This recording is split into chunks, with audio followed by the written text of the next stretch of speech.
well, thought-provoking would be a very light term.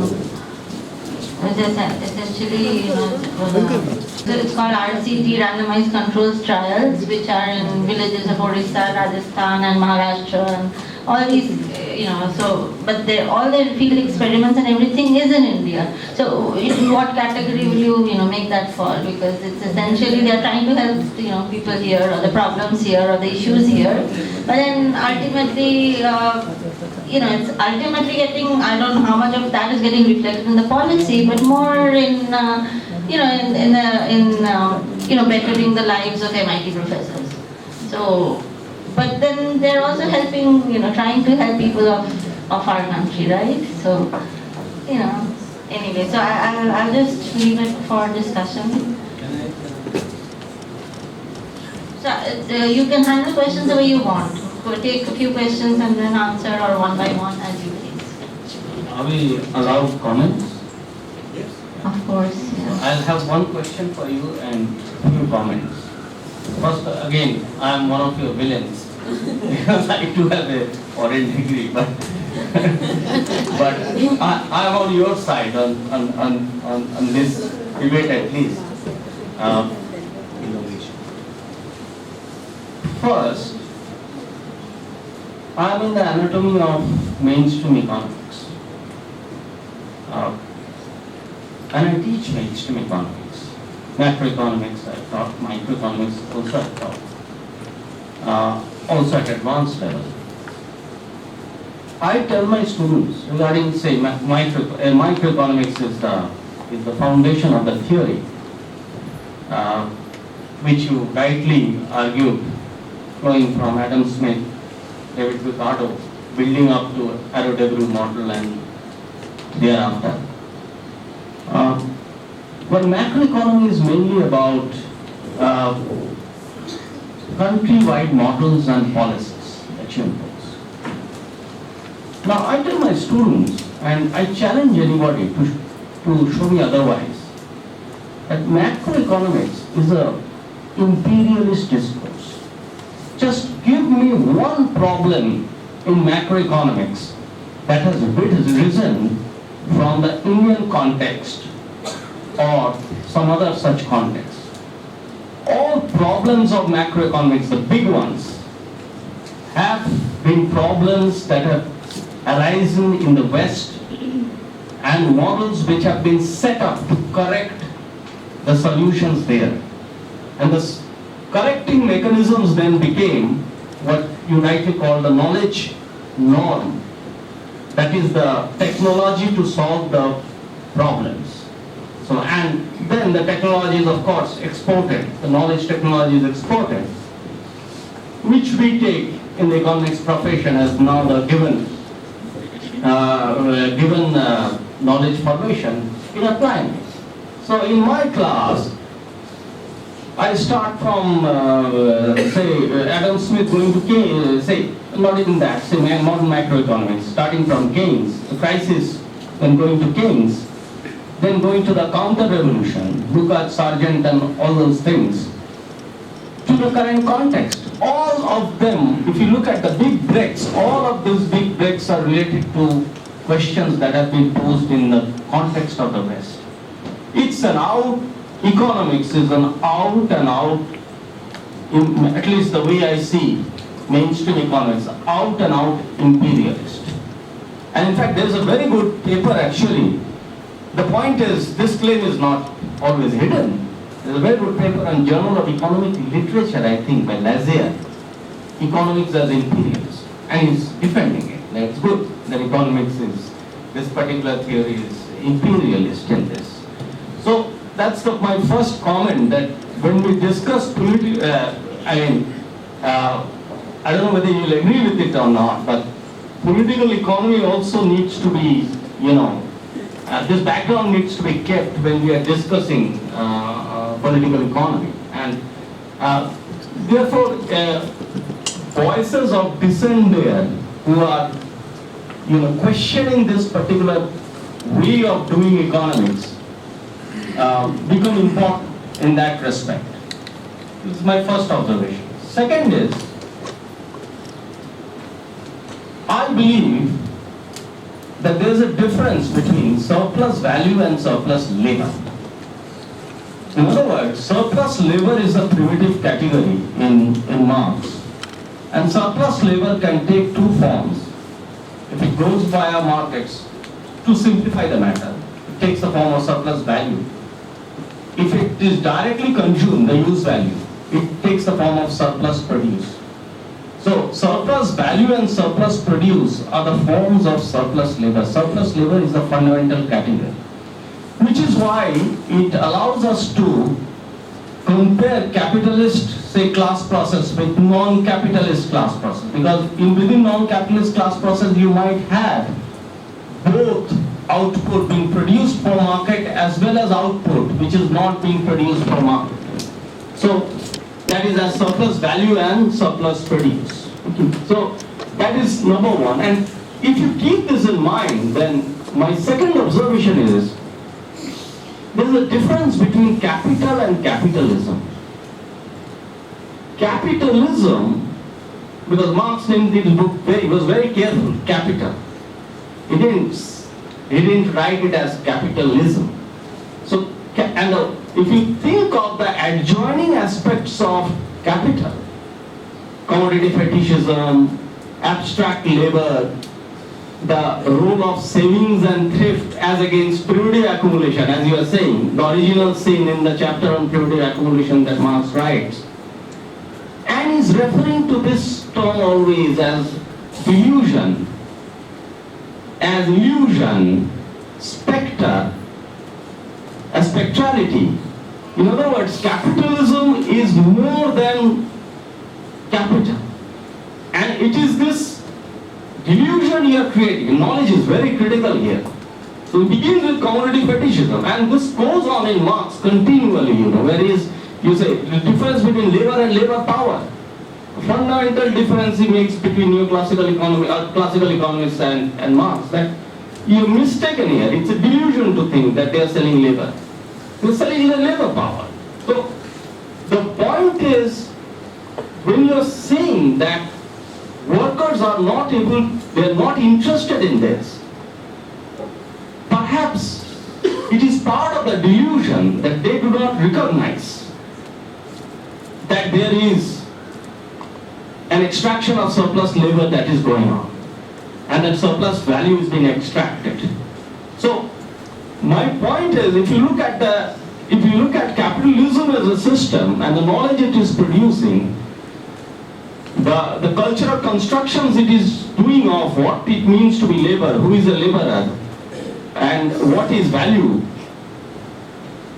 and who is getting what, then it is not that it may not be, I'm not sure about it, may not be that the workers are not wanting this or that profit, or they are not relating to profit or not, but simply because they do not see the problem.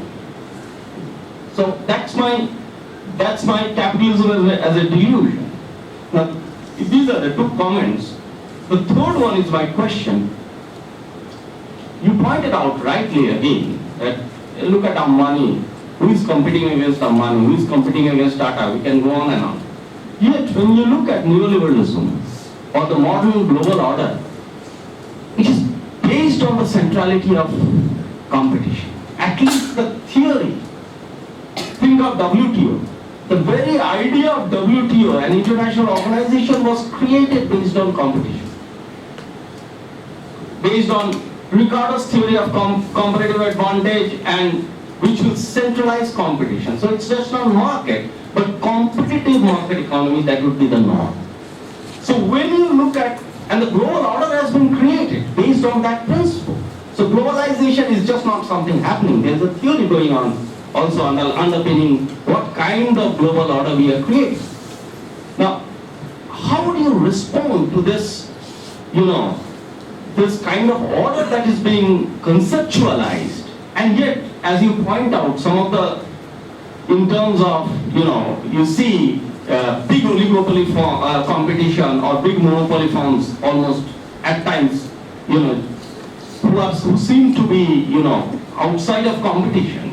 So how do you reconcile the two? How does the system reconcile? Thank you. We'll wrap up in about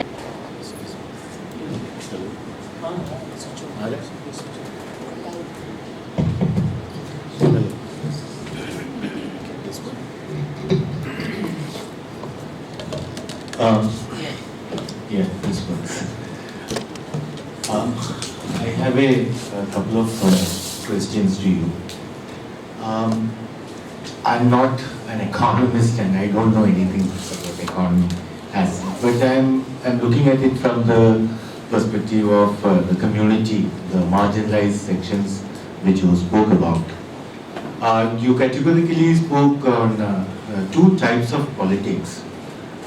One is the power politics and other is the resource politics, and where knowledge is very much a core component in the political economy as such. My question is that where does the kind of knowledge that you also referred to, the Adivasi knowledge, the Dalit knowledge, where does this go eventually?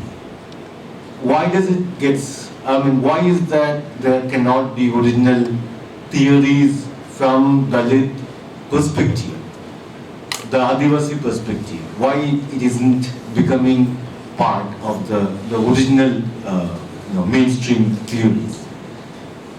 Second is that the whole idea, how do you look at a development discourse as a political economist or as a political theoretician, unless you engage with the entire idea of discrimination, or in other words, what Dr. Ambedkar was, the whole idea of Dr. Ambedkar in his lifetime was the whole annihilation of caste. So how does this annihilation of caste, and at one end, and on the other end, the whole the question of freedom of Adivasis, how does it combine in the development discourse? And also thank you for adding one more failure to the Ambedkar's credit, that he cannot intervene much beyond a point. But I see a contradiction in your presentation. You outrightly kind of support capitalism as a system, better system. But what I can make out from your presentation is basically improvement. You mentioned Partha Chatterjee. If I have understood him correctly, the idea of Nehruvian idea of development and planning was derivative only in the sense that it was 5-year and not 7-year and all those kind of things. But more than that, it was an instrument of power and domination, and not just a simple thing. So, how do you look at it as against failure of Ambedkar? The observations made and the questions asked are too heavy for me to answer. For two reasons. One, I don't know the answers. Second, asking the right questions is more difficult than answering questions. I myself am in the habit of asking questions. It would be therefore presumptuous on my part to try to answer the questions shed any further light. Instead, I will just briefly respond to the points raised. Now, on the comments, I don't not because they help me there in my further thinking. Then the centrality of capital, centrality of competition. Yes. In the initial stages of the evolution of capitalism. competition was important. That is the liberal philosophy, based on liberal philosophy. Individual liberty to compete, individual liberty to excel. That helped. And competition in that sense was a secularizing factor which led to the development of the productive forces of the system. And capital doesn't ipso facto mean capitalism.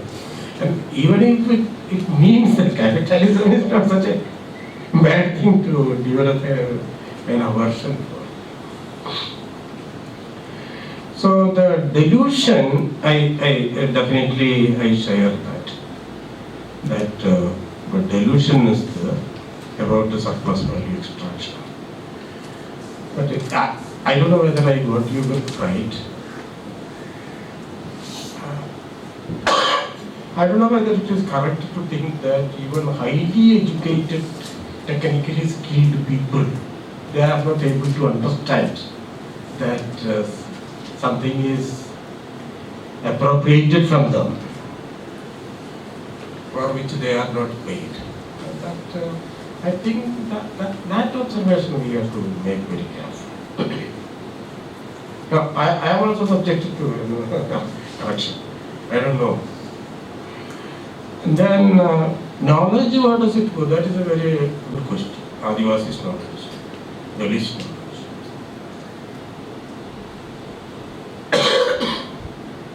I may bring to your attention Amartya Sen's argumentative India. Very interesting. It is not in economics. It's a popular point. Sen makes 3 points in that book. One, all philosophies in India were contested. It was not that just one social group gave a philosophy to others. All philosophies were contested. 2, in these contestations, women and persons belonging to the lower sections of society were actively participating. Unless they had the scholarship, they could not participate. That was philosophy. It is very difficult to develop a philosophy. 3, the basic epics in India were not written by Brahmins, but by Adivasis, Ramayana or Mahabharata by yogis, present day yogis. These 3 observations that Amartya Sen makes in that book are very seminal. But then the question is, how such marginalized sections were deprived of these? Everywhere and always, those who control wealth, control knowledge, those who control wealth and knowledge control power. Wealth, knowledge and power move together. Which means the stage at which the deprivation of these people of their resources set in,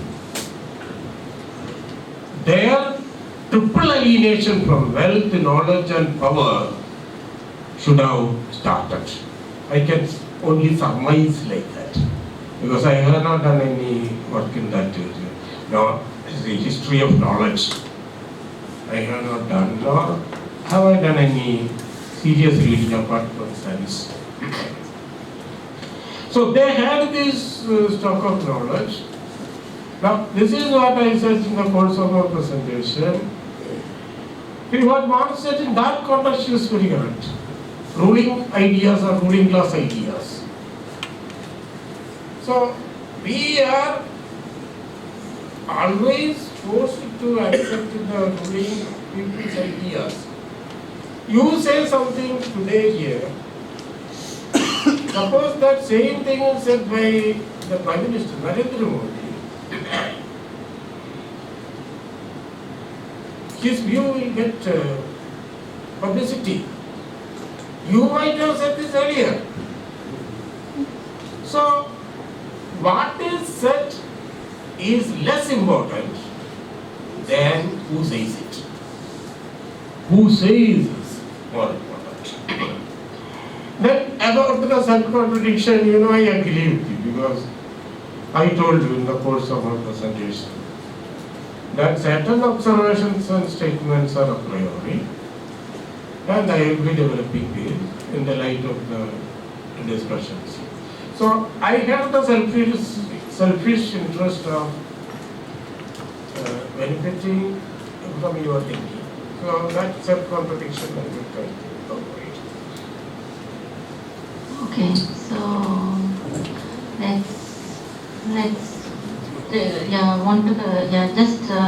just thanks to Professor Kunavan and all the speakers here. We'll go for tea now. So